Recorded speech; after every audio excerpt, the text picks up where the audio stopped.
Nous passons à l'examen des amendements à l'article 15, avec des amendements qui peuvent être soumis à une discussion commune. Alors, le 19 ne me paraît pas être défendu. Le 310, Madame Orphée. Oui, merci, Monsieur le Président. Alors, tout d'abord, vous dire que j'accueille favorablement la création d'un stage de responsabilisation prévu à l'article 15 pour les auteurs de violences. C'est une avancée dans la prise en charge des auteurs. Ceci dit, nous le savons tous que la prison ne règle pas tous les problèmes des personnes qui exercent des violences conjugales au sein de leur couple. Parfois même, elle les alimente si aucun suivi n'est pratiqué. En 2012, en Hexagone, 148 femmes sont décédées sous les coups de leurs compagnons.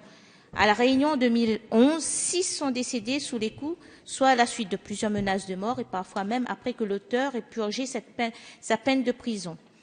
Les violences conjugales peuvent avoir plusieurs causes, mais celles-ci doivent être décelées pour éviter la récidive, mais également l'homicide. Certes, une obligation de soins peut être décidée par le juge dans le cadre d'un contrôle judiciaire ou comme alternative totale ou partielle d'une peine d'emprisonnement. L'article 131-36-4 du Code pénal prévoit également une injonction de soins dans le cadre du suivi socio-judiciaire, mais elle est possible que lorsqu'une expertise médicale confirme l'efficacité de prescrire un traitement à la personne poursuivie. Mon amendement va donc dans le sens de cette expertise puisqu'il propose que l'auteur de violences en état de récidive ou qui a commis des violences très graves, qui soit soumis dans le cadre du stage à une évaluation psychologique qui permettrait de mieux adapter les soins. Merci. Avis de la Commission, Monsieur le rapporteur, sur le 310. Je ne crois pas que l'objet du stage de responsabilisation dont vous avez raison de souligner l'utilité, et je crois en plus qu'il était heureux qu'au Sénat aient été changés les termes, puisque au départ il était évoqué la notion de sensibilisation, je crois. Il s'agit bien de mettre l'auteur des faits de violence devant ses responsabilités. Il s'agit donc bien d'un stage de responsabilisation, mais il ne me semble pas que son objet soit de s'intéresser à la question de l'analyse psychologique de l'auteur des violences, en tout cas pas à ce stade, et qu'il faut différencier stage de responsabilisation et injonction de soins qui est susceptible d'être prononcée à l'encontre des auteurs de violences conjugales. Donc, en tout cas, il me semble que votre souci pouvant déjà trouver des éléments de réponse dans ce type d'injonction, il n'y a pas lieu de surcharger ce que serait le contenu de ce stage de responsabilisation. C'est en tout cas pour cette raison que la Commission émet un avis défavorable.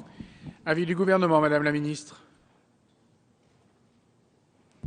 Oui, Monsieur le Président, Madame la députée, je rejoins l'argumentation du rapporteur. Il ne faut pas donner comme objectif au stage de responsabilisation ce qui existe par ailleurs déjà, qui s'appelle en effet l'injonction de suivi médical, psychologique, etc. Le stage de responsabilisation est autre chose. Il a vocation à se faire, et d'ailleurs nous sommes en train de le construire en ce moment même, en la présence d'un intervenant social pour un travail individuel avec l'auteur des coups et à d'autres moments, à d'autres séquences, un travail en groupe de parole, comme vous les avez vus déjà expérimentés par un certain nombre d'associations socio-judiciaires qui organisent de tels stages dans la pratique. Donc vous voyez que c'est un exercice particulier qui n'entraîne pas l'évaluation psychologique à laquelle vous faites référence, qui, elle, pourra être prise en considération dans l'injonction de soins qui sera prononcée par le juge. Donc c'est deux choses différentes. Je nous invite à ne pas les mélanger. Et j'en profite pour vous dire que nous sommes en train de construire les appels à projets pour déterminer les maquettes pour les stages de responsabilisation en nous appuyant, encore une fois, je le dis, sur les expériences et les expérimentations qui ont été menées à travers plusieurs territoires de France par les acteurs socio-judiciaires, les associations et les professionnels. Donc,